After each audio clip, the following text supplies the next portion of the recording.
شكرا ليك كابتن سيف. بالفعل على الهواء مباشرة لحظة مغادرة فريق نادي الزمالك كابتن اسماعيل يوسف تجاهنا الكرة المصرية. يعني استعدادات اعتقد فيها ترقب، فيها حذر، فيها حاجات كتير جدا للمباراة الهامة امام الاهلي. ان شاء الله باذن الله، يعني مباراة مهمة بالنسبة لنا.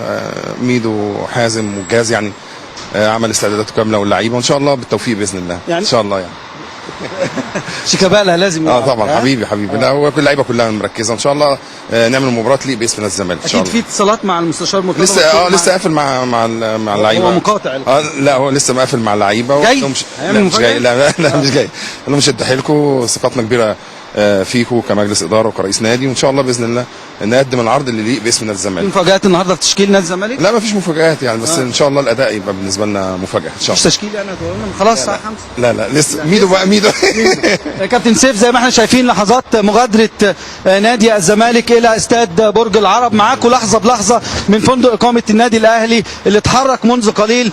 نادي الزمالك الان بيتجه الى استاد برج العرب. هنكون معاك كابتن سيف مع كل الساده المشاهدين والضيوف والحاضرين.